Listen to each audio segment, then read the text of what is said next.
Hey, and welcome to Dr. G Speaks. I am Dr. Kristen Guillory, and I am so very excited to help you experience a life of freedom, faith, and fun you may not even realize is possible. Listen, I know you feel held back, I know you feel stuck, and I know you are hiding.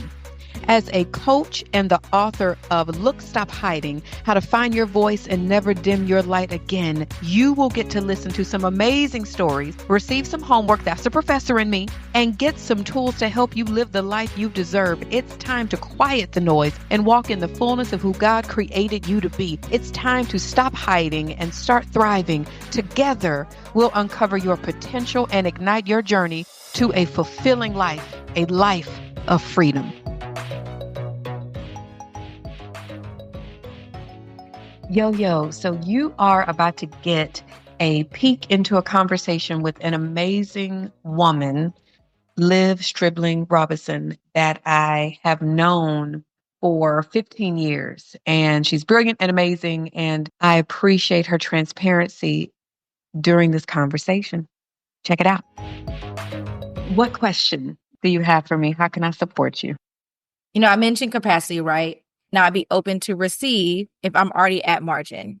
One of the reasons why I'm at margin or probably overextended, if I'm being honest, is because kind of a dual challenge. One is I have immense pride in my work, which I have forgot how much I struggle with perfectionism.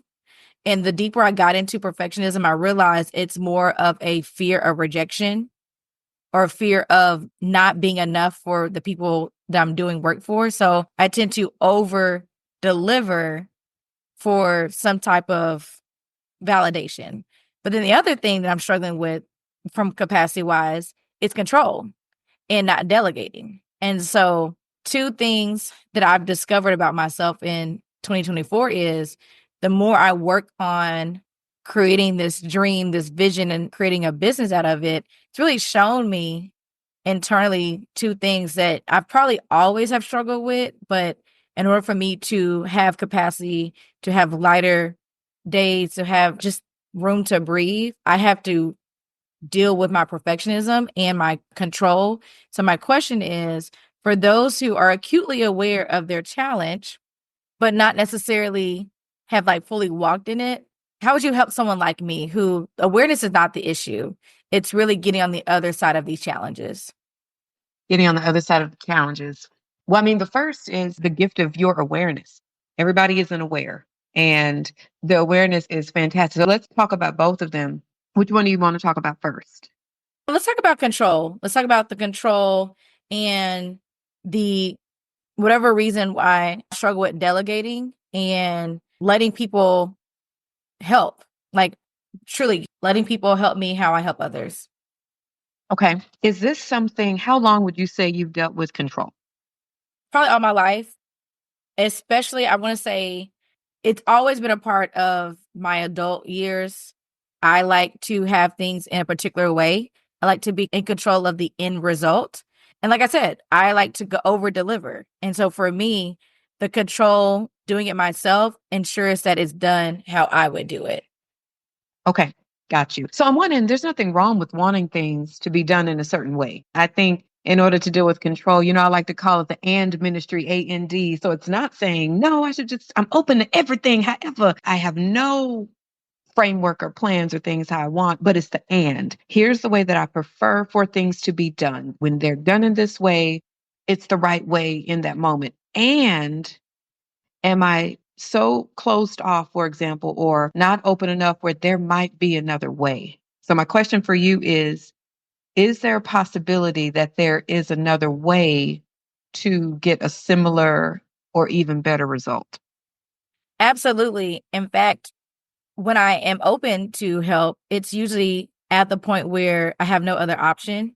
And that's why I said I'm in a season where I'm transitioning from resisting surrender to willful surrender. And when I am open to help, when I'm open to other ways, it's out of a place of exhaustion, out of necessity. And I'm always so thankful for it. I'm almost overwhelmed for it, overwhelmed with gratitude. And then it hits me, it's like, well, why can't you just accepted this from the beginning and we could have avoided all the pain in the process? And so that's where understanding that people in my life do care and want to be a part, I have to be open to letting people in the process, sharing the vision, casting the vision, and also patient enough to know that however long it took me to do something, it may be a little bit longer, but the end result is peace. The end result is capacity. The end result is peace. The end result is capacity. So you have been open to people helping you. What I'm hearing you say is, I've been open, but I was at a point of exhaustion. I was open, but it was pretty much I had no other choice. So the great thing is you have been open. You have accepted help. You have relinquished control. Yes, you got to a point of exhaustion. So then how do we bring it back so you don't have to get exhausted? Let me ask you this.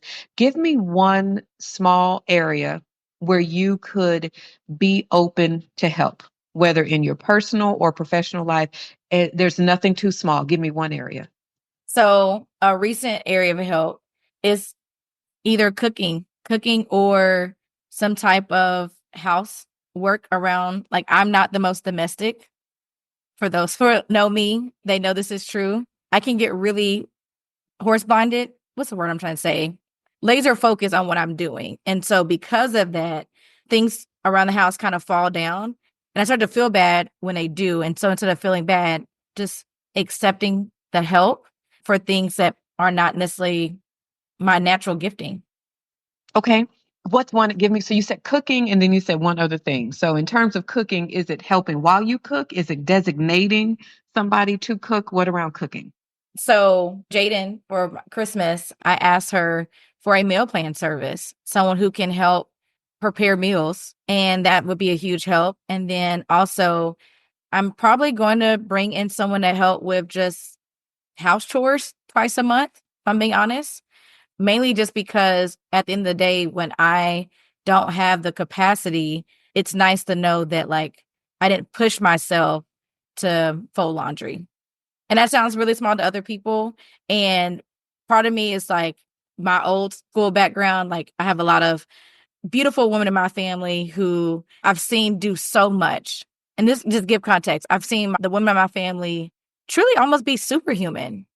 And part of what I have struggled with in the last couple of years is like, how am I not able to keep up with what I saw my mom, my grandmother, my aunts be work a full-time job, clean up the house, cook dinner, run errands, raise multiple children.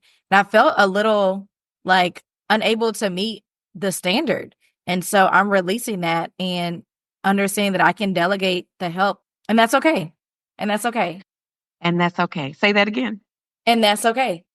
And that's okay. You said a couple things I want to backtrack to. You said one, other people might think what you just said is small in terms of meal prep and bringing somebody in twice a month. I don't know anybody who would think that's small. Okay.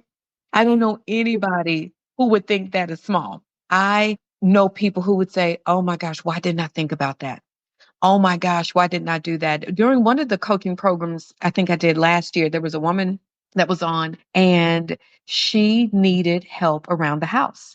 She just said, I really like what you just said. She said, I'd like to bring someone in even just 2 or 3 times a month just to clean the house. Catch this. Her husband already said, do it. Yes, it was her own, but my mom did this and my grandmother did this. And I don't want to be seen as somebody who's not capable. And here is what I kind of said to her, and I'm going to offer to you. One, I can't imagine the number of women who are, let's say, under 50, if you will, right? Who watched women in their life, aunts and mothers and grandmothers who were real life, like Wonder Women and superheroes. And how in the world did you do that? I bet if we were to ask them, in all honesty, they would say, I didn't want to. That's all I knew. I didn't know another way. I didn't know that I had an option to not do this because I did not have an option not to do this. My mom, when my sister had Jaden, her Jaden, my mom said to my sister, probably within the first year, please be open to help.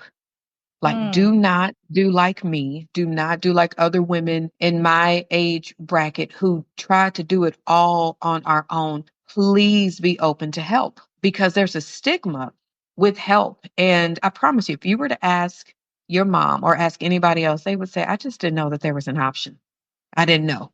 You getting people to come in and help, you getting meal service, that's just working smarter and not harder. And you also said something that you're releasing any guilt around that. And I want to encourage you with that. Release any guilt around that, because what you just mentioned will allow you to show up even more in your personal life and your professional life. So I want to shout you out for doing that. That's a big deal. That is not little. What you talking It about? is. Woo. And I receive that. I do. I receive that. And thank you for saying it's not small. Because that's the other thing, too. Like, I will have a whole complete conversation with myself and either minimize the conversation or completely reverse the decision. And so, even by just sharing it with other people and getting the confirmation, those little things help me. Like, to me, that's also help because I work for myself. I'm at home. I miss the camaraderie, the community aspect that I used to have when I worked in corporate. And one of the things that I'm also getting back to for help reasons is just a soundboard community, people that I'm letting in my life, obviously people that I trust, but I miss that piece. And I don't know that those small things are so helpful for me because I am one of one and, God didn't create me to be by myself. And so I have to that's another part of the surrender, break this habit of retreating and letting people in and accepting their help, even if it's just words of wisdom and the advice that you just gave me. So I received that. I'm so glad you received that. And listen, your awareness is top notch. Okay. There are people who would probably pay a lot of money to have the awareness that you have, because you have an awareness. I'm aware that these are some areas that I can work on. I'm aware that I do a lot of things by myself and where that can go. And a quote my sister said years ago is, the enemy loves isolation. You probably heard me say that. And I believe that is one of the areas where the enemy can get us and attack us when we are by ourselves, because we can create a narrative in our mind that is not based on any fact. It's based on, we've created a story, and you probably created a story like, oh my gosh, that means I'm not this because I got somebody cooking for me. No, that means you're being smart. That means you recognize, I am not Martha Stewart in this kitchen. And even if I am, I maybe don't have capacity to do so. That's what Mm-hmm. that means. And I want to give you a tool that I've shared it with, let me think, my mom and my aunt, and think one other person. And I'm sure I'll share this. Well, I'm sharing it here. But listen, let me tell you a resource that you already use, but I'm going to have you use it in a different way. Okay, you ready? You ready? I'm going to have you use it in a different way. I want you to use therapist ChatGPT. Okay. Let me tell you how ChatGPT can become your new friend and your new therapist. Here's an example. You open up ChatGPT and you say, I am overwhelmed. I deal with being in control. I recently got meal prep services and people are going to come in and clean my house twice a month. And I feel guilty about that because I should be able to do everything. And I saw my mom and other people do it growing up. Help me. They're going to come back and say, you have the right to feel what you feel. You are human. There's nothing wrong with prioritizing yourself. There's nothing wrong with getting help. There's nothing wrong with that. I mean, me personally, I've been using ChatGPT, just kind of sharing things where I was frustrated about something. And I'm like, oh, this and this and this. And I love that they came back and said, you are human. You have the Mm. right to feel that. You do not have to fix everything for every person, because I was feeling guilty about some stuff. And it was at the end of it, we are human. We're not called to be anything other than human. So anyway, use therapist, ChatGPT. And when you start doing it, just speak it out and say, give me 5 ways to deal with this, or give me 5 prayers to overcome control, or affirmations, and it'll create a whole thing. And I know that's right up your alley. That it is, you mentioned it, awareness is not my issue. In fact, sometimes it is the issue because it can be an over analysis paralysis is something I used to struggle with way more. Thankfully there's progression, but awareness, I have to get to a point where I make a decision, learn from it and get better, which is why the other challenge you asked me for preventing me from help is perfectionism. So that is something that I'm more committed to than anything addressing in the next year is how do I work past the fact that like there's always going to be room for improvement, but I have to make a decision. I have to keep moving forward. I can't get paralyzed. Absolutely. Let me put a pin in that. I want to finish the control Oh, part. yeah, One yeah. more thing there, and then we're going to talk about perfectionism. So, for control, because I know you do affirmations and journaling, I do want to encourage you to journal about that and create affirmations, whether it is, I trust the Lord fully in every endeavor in my life. I relinquish control while honoring that I have standards, right? It's both of it. It's honoring there's a certain standard that I want things to, be executed, and I relinquish control when I'm moving in the direction that is not best for my business, for my personal life, or for my health. So it's both. This is what I want. This is how I know it works. This is going to go well. And I'm open to a different way when this new way is better for my personal, professional, life and mental health. Then I do want to encourage you to work on this every day, because anything that we want to change, it can't just be a one time thing. The person who wants to improve their endurance or lose weight, they can't go to the gym one time and, oh, my endurance is perfect after jogging 30 seconds. No, it is working on it every day. And I encourage you to pick an affirmation, write a prayer, and celebrate the steps that you have taken to relinquish control. You have amazing awareness. You have meal prep services. You are bringing people in to clean your house. You also have added people to your team. So Mm. celebrate that as well, because here's the other part of it.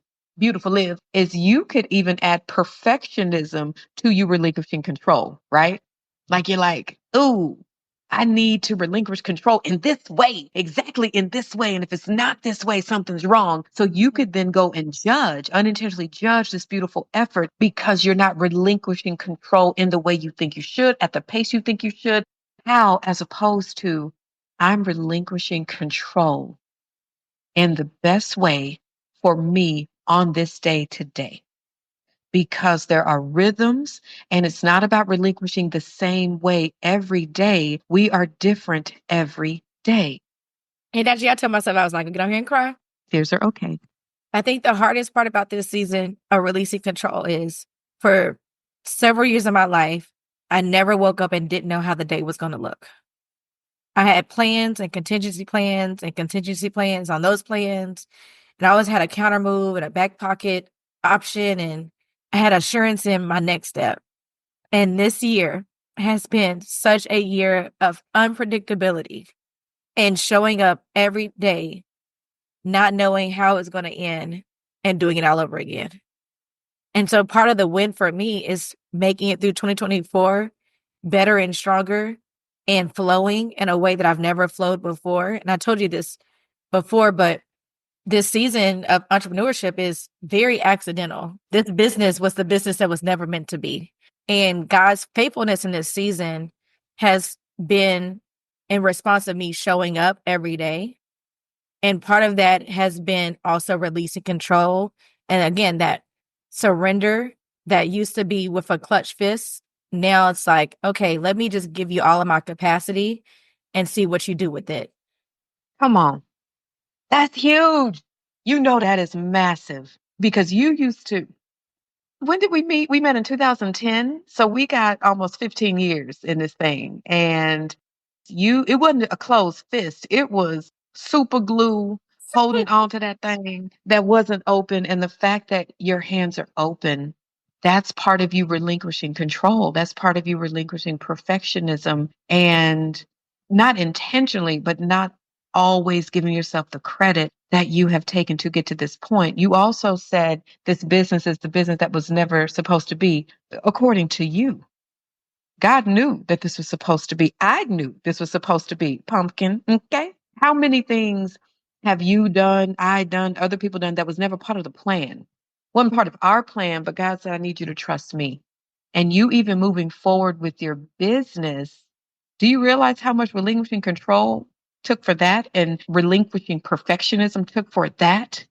You stepped into uncharted territory in a full time capacity, not really knowing. You kind of knew. So you've already been walking out, releasing control. Yes, you wanted to hold on to a few things because it's like, listen, Lord, I can't let go all the way. I'm not trying to base jump. Okay. I'm all right. Like I did recently. I'm okay doing a 30-second zip line. All right. And we are good. And I will turn around. I don't need to do anything else. But even the 30-second zip line that I just did took a lot of courage and releasing fear. It didn't matter that I did the 30-second one and other people did the 1.5 kilometer one. Mother trucker, no, I do not want that option.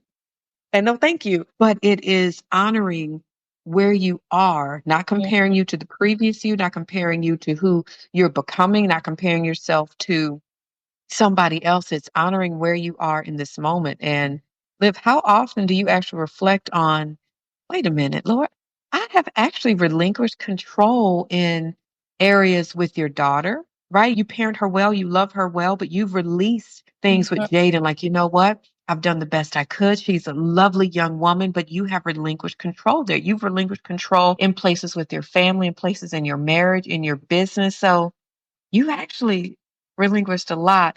Before we get to perfectionism, I'd like to ask you one, what's crossing your mind right now? And then two, where are four areas where you have relinquished control and you didn't really recognize it? So, one, what's crossing your mind? And then tell me about releasing control. So what's on my mind is I always jokingly tell people that I've met within the last 2 or 3 years is, well, if you had met me before COVID, I would have been a completely different person. And the more I think about it, it's actually very true. You just said it, 2010 Livy versus now, unrecognizable. Essences of me are still there, but so much of me has changed, mainly because of life experiences and growth and development. But some of it also was a decision to change, decision Mm, to walk away from some really hurtful and damaging areas in my life. Part of it was corporate. So I mentioned like this is the business in my mind that was never meant to be. It's because I was running away from something. I was running away from a really internal battle I had with being addicted to being a workaholic. And I say that because that was to me was the ultimate level of control. There was so much that was tied into identity there, focus on value and also just sustainability. Like understanding what life looked like was rooted in that season. And so what's on my mind is, yeah, I don't give myself enough credit. Like that was, and for anyone who's listening to this who has found so much value in a title, in a position, in the work they do, the badges of honor that you put on your heart, to walk away from that, because I wasn't let go. And I had worked really hard to progress up that corporate ladder, but to willfully walk away was the hardest thing I ever did in my life. And then the seasons after that were even more harder because then you have to sit in the decision and come face to face and look at the things that are hidden in your heart. And so, in so many ways, this last 18 months, this, year and a half, have been the evolution of that season. And again, I'm just so thankful mm. of where I am today. Take a breath. Take a breath. So that's what's on my heart. That's Really. what's on my mind. And I don't, You're moving too fast. You're moving too fast. Take a breath. For real. Take a breath. You took the hardest step ever, and you didn't just survive it, you thrived through it. Mhm. You don't do a lot of advertising really at all for your services, and yet you are booked and blessed. I don't like booked and busy. We reject busy. You're booked and blessed. And you said that you're totally different from who you were when we met in 2010. In some ways, you are, but I do need to point out the core of you is still there. You, in order for you to be doing what it is you're doing today in your business and other areas, you had that in you when we met. When you were a student at TCU, you very boldly came up to me and was like, listen, I need to work with you. You followed me out the venue and like, Mm, listen, you weren't nervous. You might have been, but you were not nervous. You were like, I need to work with you. I don't know what that's going to look like, but can we connect? And for you to have that type of boldness and courage as someone who is 20, coming up to the keynote speaker of an event with that confidence, there's a handful of people that have done that. Other folks would be nervous and not thinking I mean, so many things. So that in you at that age show that I don't care credentials and degrees and things like that. This is a person I want to connect with. And I know that is a significant part of the reason you are successful in what you do. Not saying that you haven't had doubt and insecurities and all that stuff. You're human. But yeah, I'm trying to think out of all the engagements I had at TCU, how many people, students came up to me like that? Maybe two, if that. If that. So I hope you know how rare that ability is that was instilled in you at such a young age where you didn't think twice about it. And that's kept you here. You know, you are in rooms with other business owners that are 10 and 20 years older than you, learning from you. Yes, you know that. So that has been in you where God has made you special with just different abilities and gifts and wisdom and tenacity and courage that you still have to this day. So I do hope that you take a moment to honor that 19, 20-year-old Liv and just sit and say, wait a minute, you did the best you could. You made some hard decisions for your life personally. You made some other things, but look at where you are now because of the decision you made to say, oh my gosh, everybody may not understand this choice, but it is best for my family. It is best for me right now. So I really do. I hope that you give yourself more credit and that you celebrate you more because you've done some extraordinary things. You've done some extraordinary things, and there's always areas to improve. There's always, but fall back and be like, man, look what I have done since like 20 years old. You've done a lot. You've done a lot. I would love for you to take time, whether at the end of this year or early next year, and just sit in and celebrate things you have done and achieved and accomplished for the last like 14 years, professionally and personally, whether it could be everything from I forgave that person, I apologized to that person, I increased my fees, I charged a fee, I improved, like whatever it is. Because it is the truth. I don't think that you'll be able to fully relinquish control and perfectionism until you honor who God has made you to be. I Mm. don't. I think that it'll always sneak in. It'll always get a place to kind of grow in you because you have not honored who God has made you. You have not honored the Liv of 2024 or 2010 to just to say, wait a minute, let me fall back. Look what I've done. Look what I survived. Look what I overcame. Look what I learned. Look what you've done a lot. So for you, that's your solution to overcoming the grip of control and perfectionism is to honor who God has made you to be and look at things that you have done when you weren't in control. Look at things that you have done when it wasn't perfect and look at you now. Hey, look at you now. Oh, yes. That is actually a goal. I think I shared this before. So you asked what are some steps. So for accountability, I'm saying this out loud for accountability. I am putting a Sabbath period in my work week because I have a lot. I've gone all in recent couple of months. I've noticed me blurring the lines between because I work from home, so it's really easy to go over and it bleed into personal time and also just the time I need for myself to be inspired, to be reinvigorated, and also for my spiritual health. And so one of the things that I am implementing is period of Sabbath in the work week where I'm not touching anything, especially my computer. For those who know me, know that if you see me, you see that computer. And Dr. G, I'm surprised you didn't tell that story where when you invited me and Janet to come out. But yeah, so I've always Well, wait, we have to share the story real quick. This is like 2014. I had just left my professor position 2014. Liv came on board and helped me in so many ways. And we worked. When we communicated, 90% of our conversations were work related. You were coming over to work, and the Lord put on my heart that we needed to go to the park. I hadn't been to the park in forever unless it was with my nephews. So you come over, and as soon as you and your daughter, y'all come in, and I said, let's go somewhere. Let's go. You said, do I need to bring my laptop? I said, no, you can leave it here. And we went to the park. And you said, basically, Dr. G, I have actually been wanting to take Jaden to the park.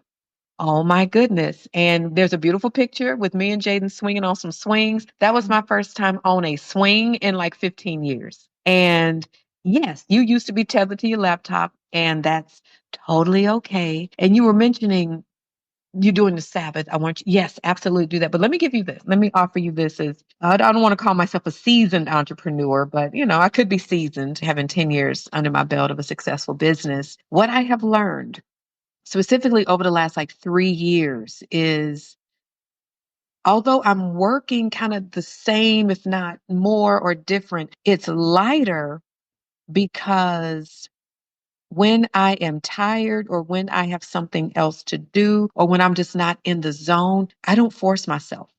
That's Mm, probably the biggest thing over the last couple of years. I don't force myself. I'll give you an example today.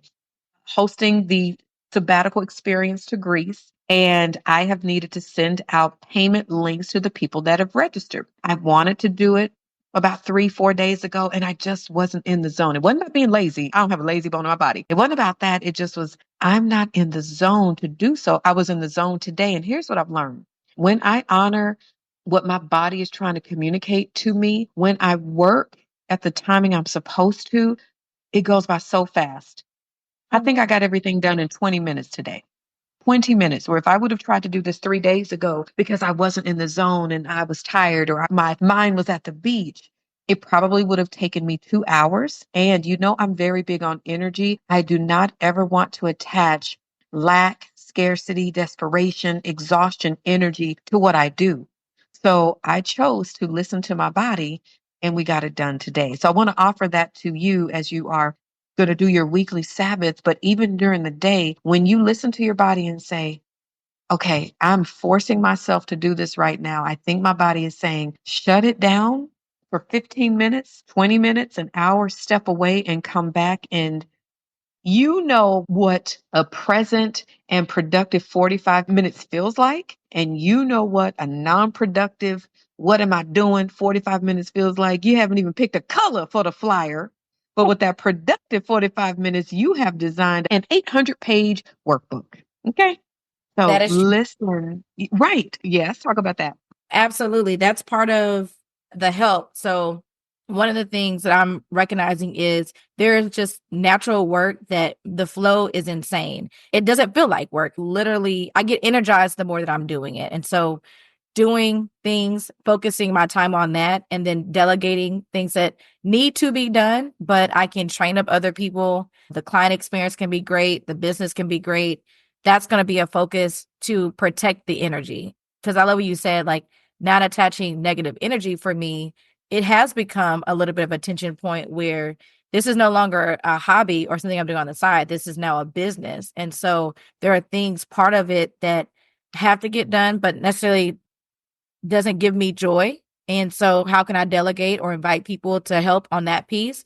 But then also being mindful of when am I in the right place? Because when I'm in it, I'm in it. And I almost feel like there's a glow around me. I've shared this with people. My brain, I think in color. I literally think black and white for like, I think either click or they don't click. But when they click, things literally become colorized. And that's Mm. how I feel when I'm in the creative zone.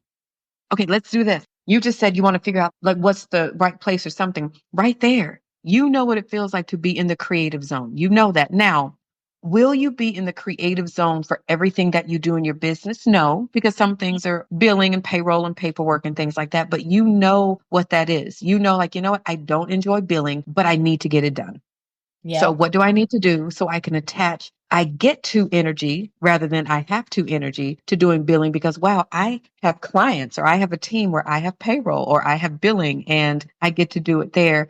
And the other thing I need to offer you is your question to me at the top of this call was, how do you relinquish control? And then how do you deal with perfectionism? I want to offer you just a little remix on that statement.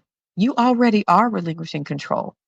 So the thing for you is, how do I continue to do so? You just said that when I have some things I delegate out. Is that not relinquishing control? Yes. And when I need help here, I'm going to get help here. So I want to encourage you to say to yourself, I am going to continue to relinquish control because you already are. I'm going to continue to not allow perfectionism to paralyze me.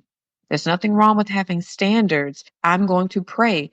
Going back to the initial honoring who God made you to be, the next part that will address perfectionism, I have a certain standard that I like things. And because you also said you don't want resistant obedience, right? You want willful obedience. So it's going to be, Lord, Are you giving me the green light to move forward on this project?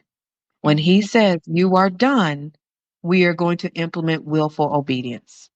So it doesn't mean perfectionism goes away. I think that's where people get in trouble, where it has to go away. It may not.